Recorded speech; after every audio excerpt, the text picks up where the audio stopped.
The shot was a dry crack that split the noon air sharp and final as a bone breaking. In Red Hollow, a town carved from sandstone and silence, the sound was an obscenity. Matthew Rigg, his hand halfway to a sack of flour in Callahan's dry goods, froze like every other soul on the single dusty street. For a half-second the world held its breath. Then came the screams. Matthew was out the door before the dust from the first panicked footfalls had settled.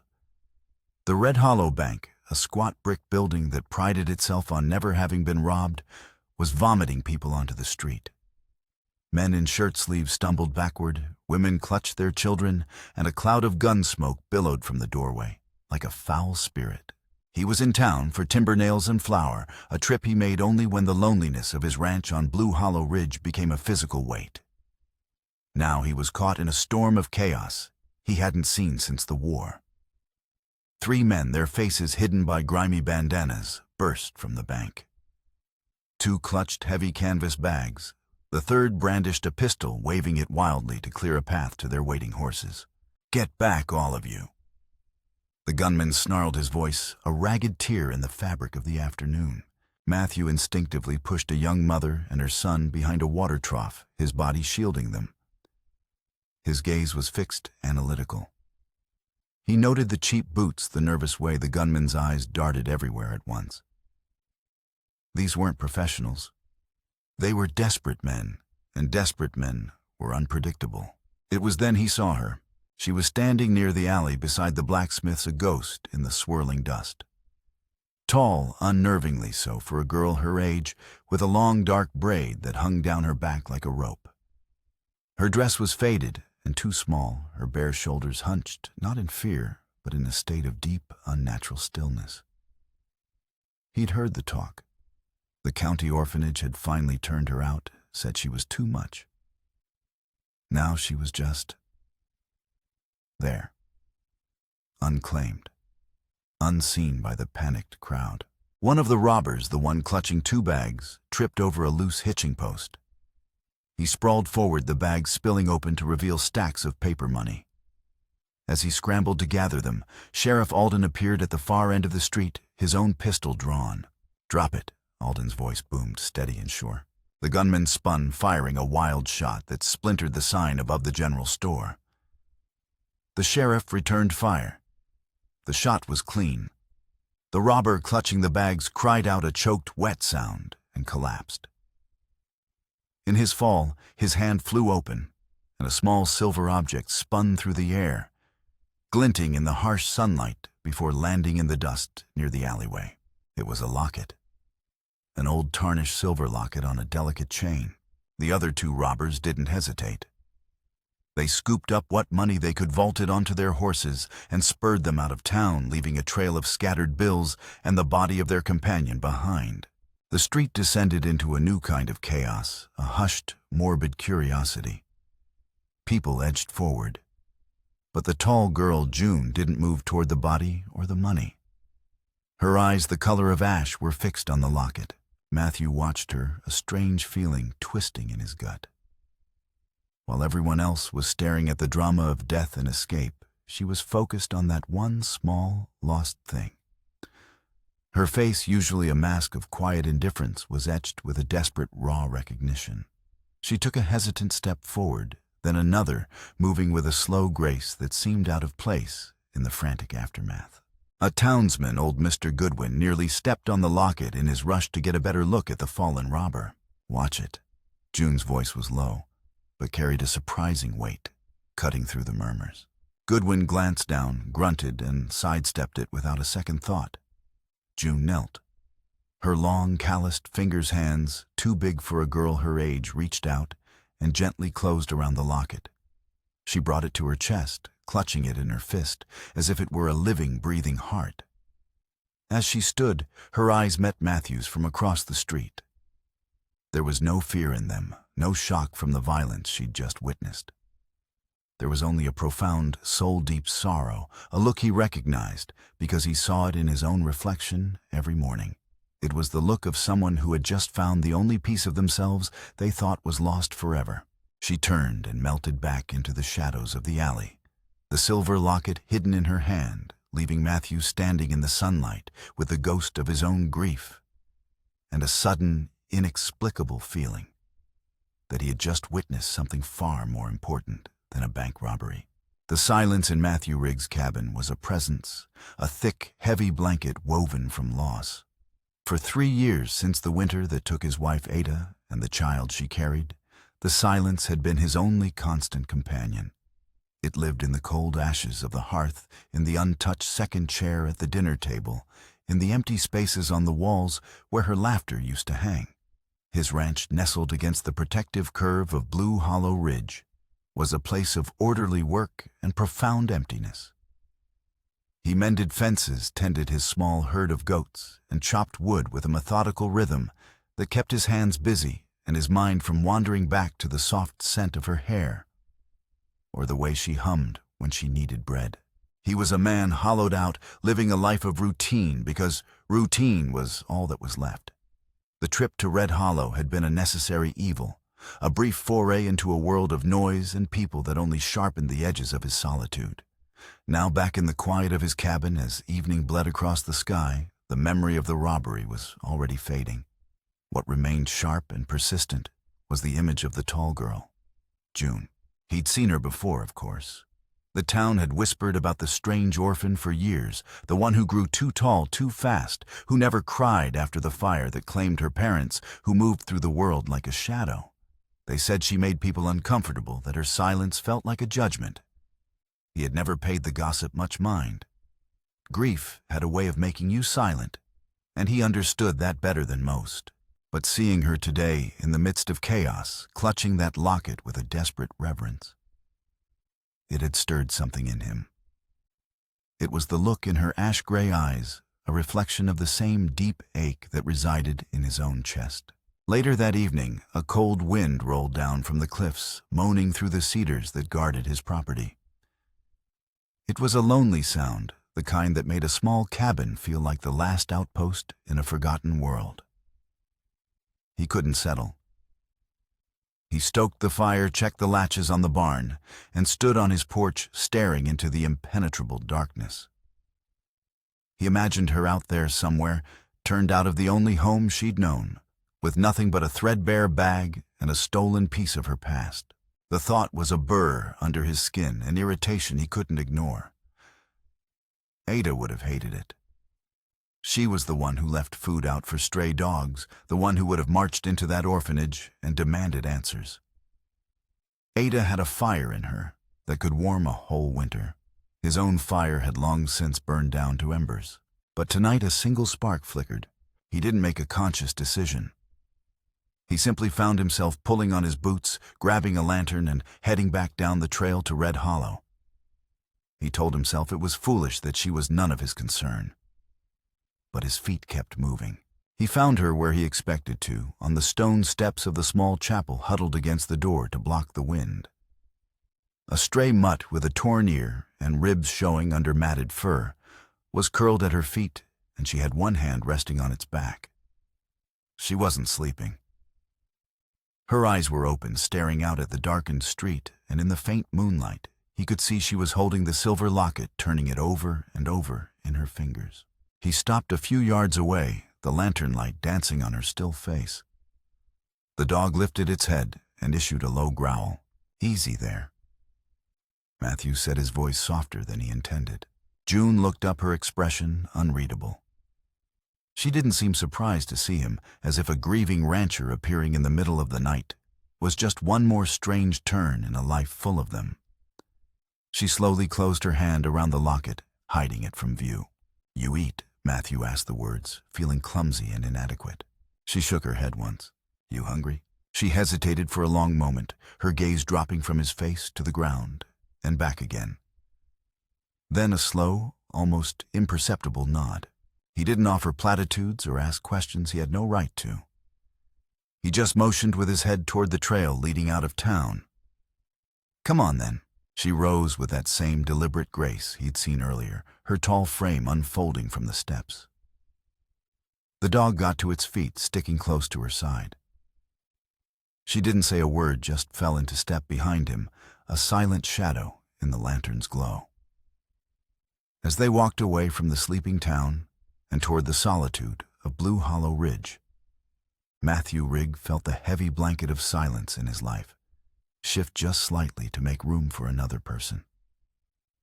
It was a terrifying and unfamiliar feeling, and for the first time in 3 years, it felt something like hope. The unspoken agreement that night was simple: a hot meal, a dry place to sleep, and no questions asked. June ate the stew he offered with a quiet, desperate hunger, her eyes never leaving her bowl.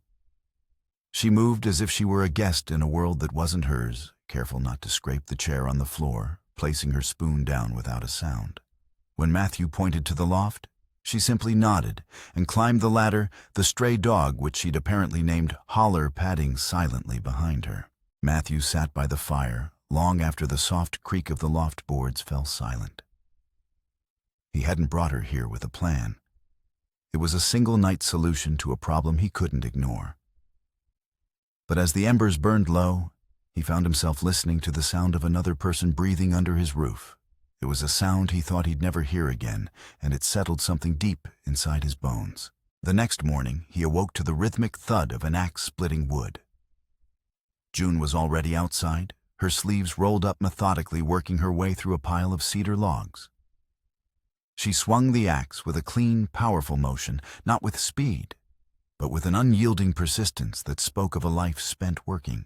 He watched her from the doorway for a long moment before calling out, "You ever worked a ranch before?" She stopped, resting the axe head on the chopping block, and shook her head. "You willing to learn?"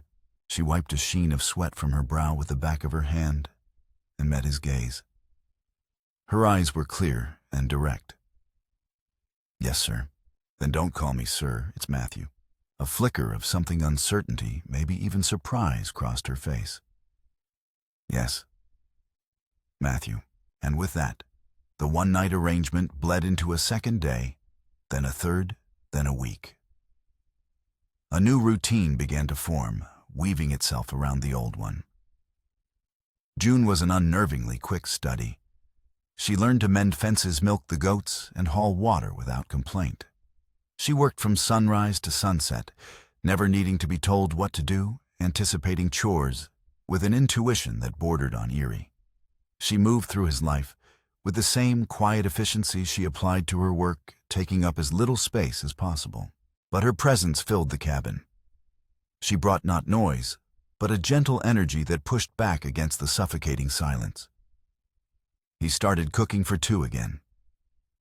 He found himself leaving the lantern on the porch for her when she checked the animals after dark. He even caught himself about to call out Ada's name once, when he saw a figure moving in the garden, and the ache it brought was sharper but less hollow than before. Their fragile peace was shattered 2 weeks later by the arrival of a horse and buggy kicking up dust on the trail. The woman who stepped out was a stark figure in a severe gray dress, holding a leather satchel like a shield. Her name was Miss Whitlock, a representative from the County Office of Juvenile Oversight, and her eyes were like steel nails. "Mr. Matthew Rigg," she asked, her voice as crisp and starched as her collar. "I'm here to conduct a formal evaluation regarding the placement of the ward, June Foster." Matthew's heart sank. He had filed the preliminary guardianship papers with Reverend Cole's help, a formality he knew would bring scrutiny. He hadn't expected it to arrive so quickly or in such a formidable package. June, who had been brushing one of the goats, froze. The color drained from her face, and she took an instinctive step back, trying to make her tall frame smaller behind the animal. Miss Whitlock's inspection was mercilessly thorough.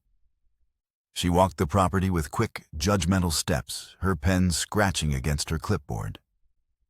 She peered into the pantry, measured the height of the loft ceiling, and noted the lack of a proper bedroom door. Her questions were just as invasive. "How long has the child been residing here?" She fired at Matthew, not looking up from her notes. "A little over 2 weeks. And what prompted you to take in a ward of the state, Mr. Rigg, especially one with a documented history of difficulties?" "She needed a place to stay." Matthew set his voice level. "I had a place. It's not quite that simple." Miss Whitlock replied, a hint of condescension in her tone. She turned her sharp gaze on June, who stood silently by the porch rail, her hands clenched at her sides. June, have you been provided with adequate nutrition? Do you have access to educational materials? Has Mr. Rigg ever behaved in a manner that made you feel unsafe? June's answers were quiet monosyllabic. Yes, ma'am. No, ma'am. Matthew felt a slow burn of anger. Miss Whitlock wasn't seeing a child. She was seeing a case file, a problem to be managed. She was looking for faults, for reasons to say no. Finally, the inspector closed her folder with a decisive snap. The county has serious reservations. A single man still in mourning, taking in a near-adult ward with a history of defiance. It's an unorthodox arrangement, Mr. Rigg. Highly unorthodox. She gave June one last dismissive glance. We will review my findings. You will be contacted. She didn't say goodbye. She simply climbed back into her buggy and was gone, leaving a cloud of dust and a suffocating sense of dread in her wake. That night, the silence returned to the cabin. But this time it was different. It was a tense, fearful quiet. June barely touched her dinner. Matthew saw the old familiar resignation settling back over her features, the look of someone expecting to be moved along yet again. He couldn't stand it. After they had cleaned the dishes, he went to the small wooden chest where he kept Ada's things. He pulled out a worn, yellowed photograph and handed it to June without a word. It was him and Ada, 10 years younger, his arm around her shoulder, a hopeful empty bassinet standing between them. My wife Ada, he said quietly. Been gone 3 winters. That bassinet. It was always empty. June looked from the photograph to his face, her own eyes mirroring a deep, shared understanding of loss. I'm sorry, she whispered. Me too, he said, his voice thick. But the thing is, June, this house hasn't felt like a home since she's been gone. Not until you got here. Her breath hitched. She stared at him, her defenses seeming to crumble for the first time. He looked her straight in the eye. This is your home now, if you want it. No matter what some woman with a clipboard says, we'll fight them. For the first time since she'd arrived, a real genuine tear traced a path through the grime on June's cheek. She didn't wipe it away. She just nodded a fierce, determined movement. The fragile life they had built was under threat, but for the first time, June Foster wasn't going to face the fight alone. In the days following Miss Whitlock's visit, a quiet determination settled over the ranch. The work continued, but now it was infused with a new purpose. Every mended fence, every scrubbed floor, every meal shared at the small wooden table was an act of defiance, a reinforcement of the home they were building against the faceless bureaucracy that sought to dismantle it. Matthew began to see a different side of June. The quiet, withdrawn girl started to unfurl slowly, like a fern in the spring. She began to ask questions about the goats, about the stars, about Ada. He found her humming a low, tuneless melody one afternoon while weeding the garden, the same lullaby he'd heard on the church steps. When he asked her about it, she just shrugged, a faint blush on her cheeks. It's just a song I remember. From before. Before what? He pressed gently. Before the fire. She said, her voice dropping so low it was almost lost to the wind. It's all I remember of my mother. Her singing that song and the locket she wore. The locket. The one she'd retrieved from the dust of the bank robbery. He had seen her with it often, polishing the tarnished silver with a soft cloth in the evenings, her expression distant and sorrowful. Can I see it? He asked. She hesitated, then unclasped a button on her collar and pulled the chain from around her neck. She placed the locket in his outstretched palm. It was heavier than it looked, the silver worn smooth with time.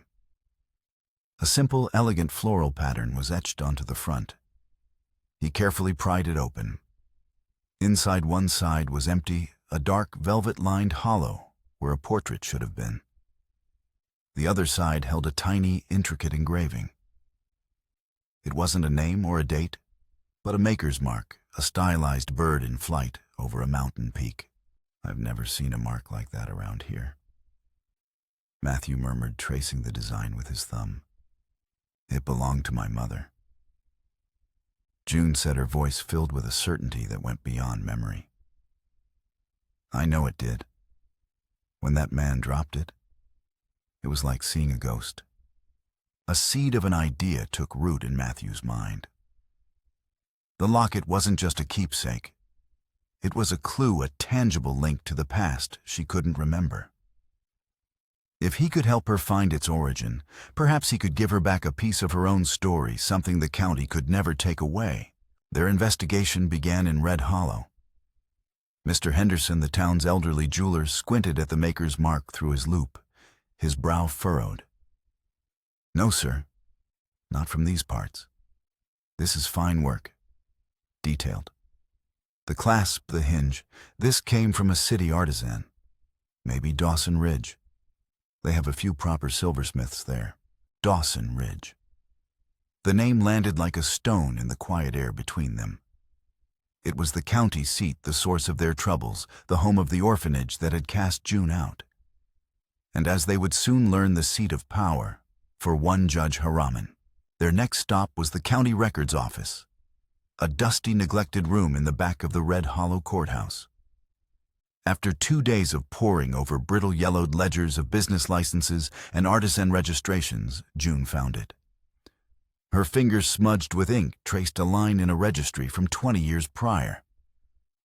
Look, there it was, the same symbol of a bird over a mountain. The registered artisan was a silversmith named Elias Vance, with a workshop address listed in Dawson Ridge. He had specialized in custom lockets and brooches. The business had been dissolved 16 years ago, shortly after Vance's death. 16 years ago. Just before the fire that had orphaned June. He could have made it. June whispered, her eyes wide with a mixture of hope and fear. The connection felt too important to be a coincidence. But their quiet investigation had not gone unnoticed. Their inquiries about Dawson Ridge had stirred whispers and whispers in a small town. Travel fast. A week later, a rider came up the trail. It was Deputy Wexler, the same thin man with the polished star from Dawson Ridge. This time, he wasn't alone. Another deputy flanked him, and Wexler's demeanor was no longer just official. It was grim, or Matthew Rigg. Wexler called out, dismounting before Matthew had even reached the porch steps. I have a court-backed mandate for the immediate retrieval of the ward June Foster. He held up a piece of parchment, this one bearing a heavy wax seal. It's signed by Judge Haraman himself. Matthew's blood ran cold. A mandate. This was no longer a request or notice. This was an order. On what grounds? Matthew demanded, positioning himself squarely in front of the cabin door, blocking the view of June, who was frozen just inside. The county's evaluation has been finalized, Wexler said flatly. Miss Whitlock's report cited an unstable environment and determined your guardianship claim to be detrimental to the ward's welfare. The judge agrees. Detrimental. Matthew scoffed, his voice dangerously low. She has a home here. She's safe. She's happy. That's not for you to decide, Wexler snapped. Now stand aside. No. The word hung in the air, simple and absolute. The second deputy shifted his hand, moving to rest on the butt of his pistol. Rigg, don't make this a problem, Wexler warned. We will enforce this order. This land is private. Matthew set his voice as hard as the granite of the ridge. You step onto this porch without my permission, and you'll be trespassing. This isn't over. Wexler's face flushed with anger. This is an order from Judge Haraman. You're defying a direct judicial command. Then tell your judge. Matthew said, his eyes blazing, that he can come to Blue Hollow Ridge himself if he wants to take my daughter. Because that's what she is. And I don't hand my family over to men with paper and ink. Wexler stared momentarily stunned into silence, by the fierce protective authority in Matthew's voice. He seemed to weigh his options of forced entry against a determined man on his own land. Finally, with a curse under his breath, he motioned for his partner to fall back. "You've just made a powerful enemy rig," he snarled as he remounted his horse. "The judge doesn't forget." As the deputies rode away, Matthew finally let out the breath he'd been holding. He turned and saw June standing in the doorway, her face pale but her eyes shining with a fierce, unwavering loyalty. The fight was no longer about paperwork and evaluations. It had escalated into a direct challenge against a powerful man they had never even met. And they had no idea just how personal that challenge was about to become. Judge Haraman was not a man accustomed to being defied. His frustration, however, did not manifest as overt anger. Instead, it took the form of a cold, calculated pressure. 2 days after Wexler's retreat, the Palomino riders arrived. They weren't lawmen. They were 3 grim-faced men on pale, powerful horses, dressed in dark coats with no insignia. They were enforcers, the kind wealthy land barons or powerful officials hired for tasks that required a touch more intimidation than the law officially allowed. They didn't ride up to the cabin. They simply appeared at the edge of Matthew's property line, at dawn a silent, menacing presence. They built a small fire, their message clear.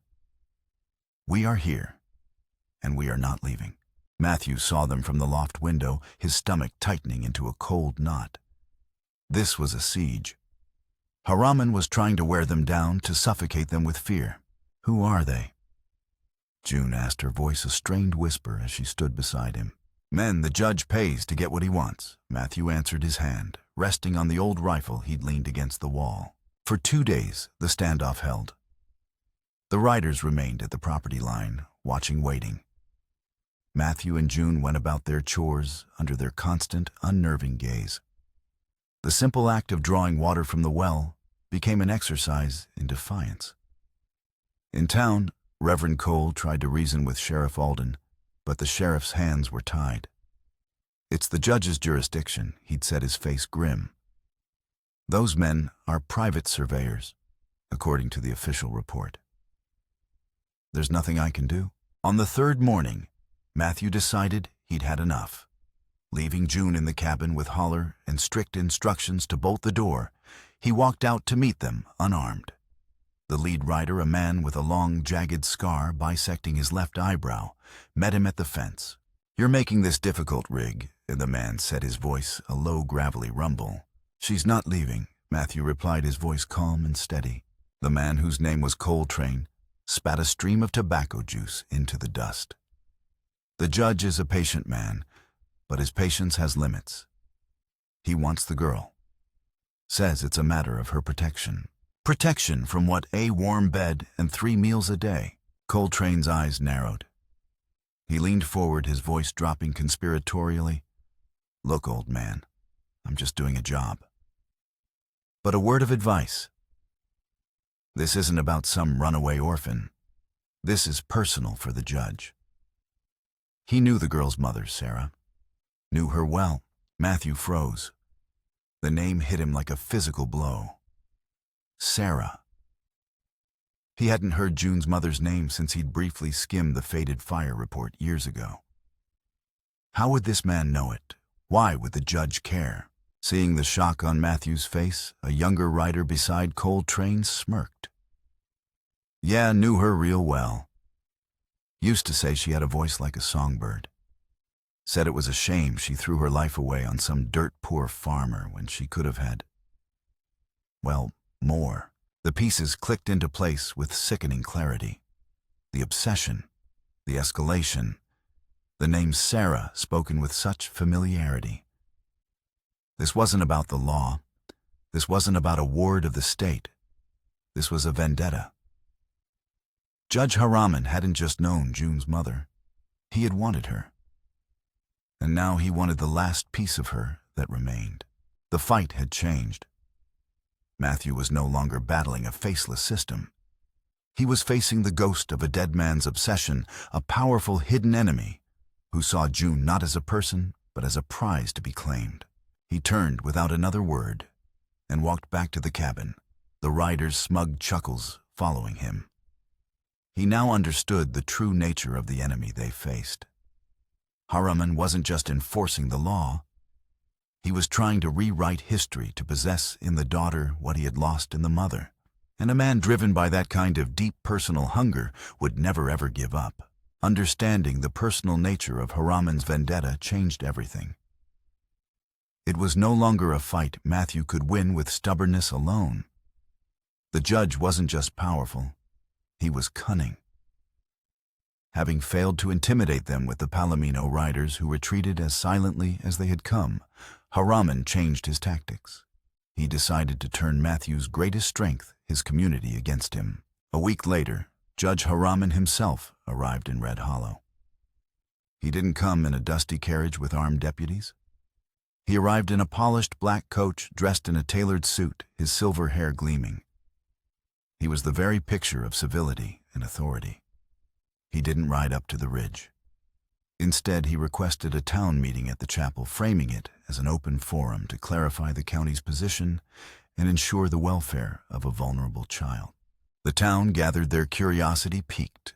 Matthew and June attended, sitting in the back pew, a silent island in a sea of murmuring neighbors.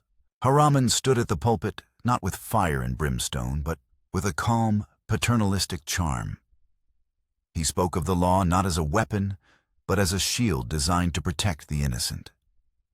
He painted a picture of June not as a girl finding a home, but as a deeply troubled, potentially violent delinquent. "The file on June Foster is extensive," he said, his voice resonating with sorrowful authority. He produced a thick folder, though he never opened it. Incidents of physical altercation, destruction of property, and a consistent troubling inability to integrate into a stable family environment. She is a child crying out for help, for structure, for the kind of specialized care that a well-meaning but ill-equipped layman simply cannot provide. He then turned his attention to Matthew, his expression one of profound pity. "And then we have Mr. Matthew Rigg, a good man by all accounts, a man suffering from a grief so deep it has perhaps clouded his judgment. In his loneliness, is it not possible he has projected his own needs onto this child, ignoring the very clear warning signs for his own emotional benefit?" He let the questions hang in the air. He wasn't accusing Matthew of malice. He was accusing him of a foolish, dangerous love. To some in the crowd, it sounded reasonable. Whispers started to ripple through the chapel. Mrs. Gable, whose son had a long-standing feud with Matthew over a water rights issue, nodded vigorously. Mr. Goodwin, the storekeeper, looked uneasy. Harriman was turning them from protectors into potential victims. "I am not here to punish, Harriman," concluded, his voice soft and persuasive. "I am here to protect. To protect a community from potential harm, and to protect a young girl from a future of instability. All I ask is for your cooperation in returning her to the county's care, where she can receive the help she so desperately needs."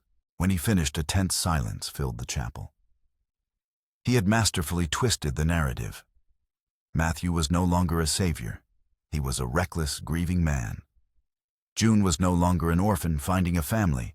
She was a ticking time bomb. Reverend Cole stood up. "Judge," he began, his voice steady, "I have known this girl, and I have known Matthew Rigg. I have seen no violence, only hard work. I have seen no instability, only the slow mending of two broken souls." Reverend Harriman countered smoothly, "Your compassion is admirable, but it is not a substitute for professional assessment. The law must be guided by facts, not feelings." Matthew finally rose, his knuckles white where he gripped the back of the pew. "You haven't presented a single fact, Judge. Only insinuations. You've never even spoken to her." He gestured to June, who sat rigid and pale beside him. Ask her if she feels unsafe." Haraman gave a sad, dismissive smile. "What would a child in her position say, Mr. Rigg? She is dependent on you." "Of course she would defend you. That is precisely the problem." He had an answer for everything. He left the meeting having sown seeds of doubt and fear throughout the community. As people filed out of the chapel, some avoided Matthew's gaze. The wall of support he had built around himself in June now had cracks in it. Haraman had isolated them not with force, but with the poison of public opinion. They walked back to the ridge that evening in a heavy silence, knowing the judge's final move would be coming soon. He had prepared the ground, and now he was ready to strike. Believing he had fractured their support and painted them as outcasts, Judge Haraman orchestrated his final brutal move. He didn't send lawmen with papers or enforcers with threats. He sent fire. The attack came in the dead of night under the sliver of a new moon. The air was still and cold, the kind of quiet that precedes a storm. It was Holler's frantic barking that ripped June from a restless sleep, a sharp, guttural sound of genuine alarm. She was down the loft ladder in seconds, her heart pounding a frantic rhythm against her ribs. Matthew met her at the bottom, his face grim in the pale moonlight, slanting through the window. He was already holding his rifle. The barn was all he said. Through the window, an angry orange glow pulsed against the darkness, licking at the night sky. The smell of smoke, sharp and acrid, was already seeping through the walls of the cabin. They burst outside into a scene from hell. The old weathered barn, the heart of the ranch, was engulfed in flames. Fire roared up the dry timber walls, a monstrous living thing that devoured everything it touched. Sparks, like demonic fireflies, swirled into the air, carried by a rising wind that threatened to spread the inferno toward the house, toward the cedars, toward everything. In the flickering, chaotic light, they saw a single figure silhouetted against the blaze, Trenton Haraman's primary henchman, the man who had accompanied the judge to town. He was methodically splashing oil from a can onto the base of the structure, feeding the fire's insatiable hunger. "That's far enough." Matthew's voice was a roar that cut through the crackle of the flames. He raised the rifle, the barrel glinting.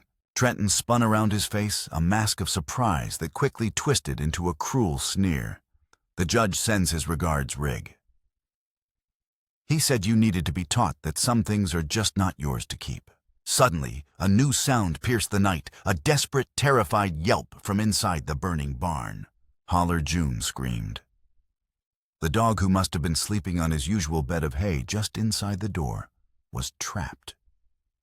Without a second thought, she grabbed a water bucket and sprinted toward the inferno. "June, no," Matthew yelled, but she was already gone, disappearing into the thick black smoke pouring from the main entrance. At that moment, a chorus of shouts echoed from down the trail.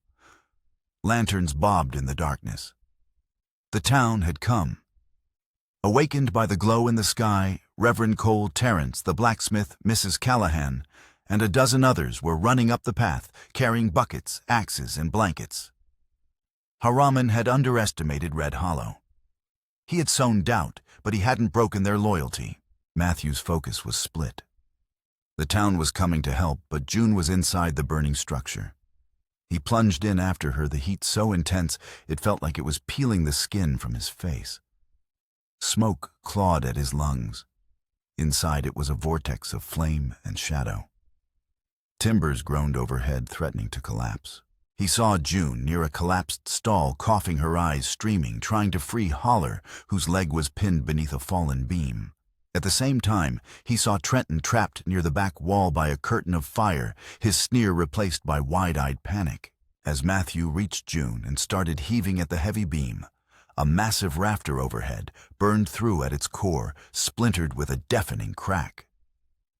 It crashed down, landing squarely between Matthew's group and Trenton, but sending a secondary beam sideways, pinning Trenton's legs to the ground. He screamed a high, thin sound of pure terror as flames began to lick at the timbers trapping him. Matthew freed Holler, pushing the whimpering dog toward June. "Get him out, now," he yelled. June, clutching Holler, hesitated at the entrance, looking back at him. Matthew stood over the trapped, screaming Trenton. Here was the man who had tried to destroy his life, to burn down his home, to take his daughter. The fire roared around him, offering a simple, brutal justice. He could just walk away. Let the flames have him. No one would ever know. "Please," Trenton shrieked, his pants beginning to smolder. "Don't let me die. He made me do it." The judge, Matthew's jaw was set like granite. He looked at the man who was his enemy, trapped and helpless.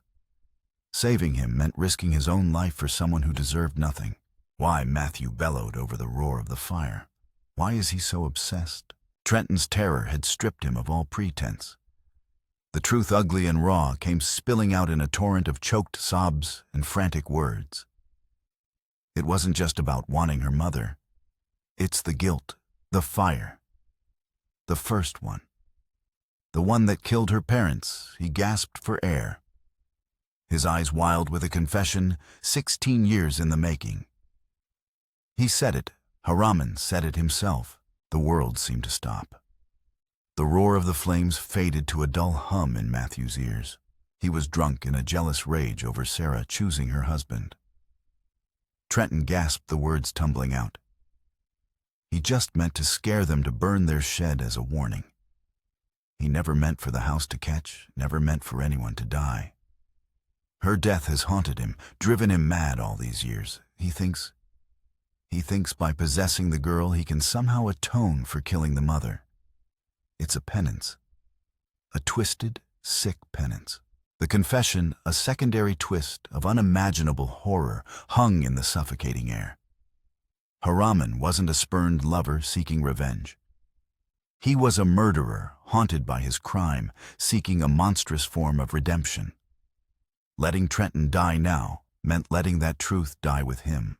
With a guttural cry of effort and anguish, Matthew grabbed a discarded fence post and jammed it under the beam, pinning Trenton. Every muscle in his body screamed in protest as he put his entire weight into the lever. He had to save the monster, to expose the demon. In the chaotic aftermath, as the townsfolk finally subdued the last of the flames, the barn stood as a blackened, skeletal ruin against the first pale light of dawn. Sheriff Alden, who had arrived with the rest of the town, found Matthew leaning against a fence post covered in soot, his hands burned and his expression hollowed out by the night's revelations. Nearby, a badly burned but living Trenton was being tended to by Mrs. Callahan, his desperate confession still hanging in the smoky air. Under the sheriff's grim-faced questioning with a half-dozen townsfolk as witnesses, Trenton repeated his story. This time, the words were not shrieked in terror, but spoken in the flat, defeated tone of a man whose world had been reduced to ash. He recounted every detail of Judge Haraman's 16-year-old crime and the subsequent obsessive cover-up that had culminated in tonight's arson. The law which Haraman had so expertly wielded as a weapon now turned on its master. Sheriff Alden, his face a mask of cold fury, at having been used as a pawn, sent a deputy to Dawson Ridge with a warrant for the judge's arrest before the sun was fully above the horizon. The days that followed were a blur of quiet industry and communal healing. The people of Red Hollow, their solidarity forged in fire, descended upon the ridge. They helped Matthew and June sift through the charred remains of the barn, salvaging what tools and memories they could from the wreckage. Terrence the blacksmith began drawing up plans for a new frame stronger than the last. The women of the town kept their pantry stocked and their coffee pot full. The community wrapped its arms around them, offering a silent, powerful testament: you are not alone. Amidst the rebuilding, Matthew and June had to process the horrifying truth of they now shared. One evening, after the last of the helpers had departed, they sat on the porch steps, watching the sunset paint the sky in shades of bruised purple and soft pink. He killed them. June said, her voice barely a whisper. It wasn't an accident. All this time I thought. I didn't know what to think. But it was him. Matthew reached over and placed his hand over hers. It was the first time he had done so, a simple gesture of fatherly comfort. Yes, he said, his own voice heavy. He did. And all of this, him trying to take me, it was because he felt guilty. The concept was so twisted it was difficult to grasp. Sometimes guilt makes men into monsters, June, Matthew said softly. He wasn't trying to make up for what he did. He was trying to erase it, to own the one piece of it that was left so he could control the story. But the truth came out anyway. It always does. She leaned her head against his shoulder, a gesture of trust so complete it made his throat tighten. They sat there in silence. As the stars began to appear, two survivors bound not just by choice, but by a shared tragic history. The fire had taken the barn, but it had burned away the last of the lies, leaving only the hard, unshakable truth of who they were to each other. They were a family forged in loss and tempered by fire, and now finally they could begin to truly rebuild. The fall of Judge Harriman was swift and absolute. Faced with Trenton's sworn testimony and the corroborating evidence unearthed by a suddenly motivated sheriff's department, his empire of influence crumbled. He was removed from the bench disgraced, and would face justice not only for the arson at Blue Hollow Ridge, but for the 16-year-old murders of Sarah and John Foster. The county, in a formal letter of apology that felt both too little and too late, officially dropped all claims on June, relinquishing her into Matthew's permanent and undisputed care. The papers were just a formality. The truth had already been settled by loyalty and love. As autumn painted the ridge in hues of gold and crimson, the new barn rose from the ashes, a testament to the town's resilience. Life settled into a new, peaceful rhythm. The fear that had been a constant undercurrent was gone, replaced by a quiet security June had never known. One crisp, clear afternoon, she asked Matthew to walk with her to the old oak tree on the ridge, the place he had once called Ada's spot. In her hand, she clutched the silver locket. It felt different now, no longer just a fragment of a lost memory, but a relic of a tragic, violent story. They stood beneath the sprawling branches of the ancient tree, the wind whispering through the leaves. "I used to think this was all I had left of her," June said, looking down at the locket in her palm. "I thought if I could just hold on to it, I wouldn't lose the last piece of who I was." Matthew watched her, his expression gentle. "And now I know who I am," she said, her voice clear and strong. She looked up from the locket and met his eyes. "My past is a part of me. What he did. It's a part of my story. But it's not the whole story. It's not the part that defines me." With a sense of quiet ceremony, she knelt at the base of the mighty oak. She dug a small hole in the rich, dark earth, with her hands, the soil cool against her skin. She held the locket for a moment longer, then gently placed it inside. As she covered it with earth, it felt not like a burial, but like a planting. She was letting go of the ghost of her mother's tragedy to make room for the life she was choosing to grow. She was embracing her new identity, an identity with roots that ran deep into the soil of Blue Hollow Ridge. Weeks later, on a cool evening, as they sat by the fire, Reverend Cole paid them a visit. He carried a single thick envelope which he handed to Matthew with a warm smile. "This was expedited," the Reverend said. "Some folks in the county clerk's office felt it was the least they could do." Matthew opened the envelope and pulled out a set of official documents. He read them over once, a slow smile spreading across his face, and then he handed them to June. It was a stack of finalized court-sealed adoption papers. He had filed them in secret the week after the fire. At the top of the first page, in bold official ink, was her new legal name. She traced the letters with her finger, her breath catching in her throat as she read the words she had once only dreamed of. June Rigg. Tears welled in her eyes, but this time they were not tears of sorrow or fear. They were tears of joy, of belonging, of a final profound peace.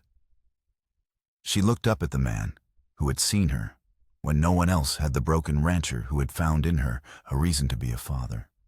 He was her anchor, her ridge, her home, her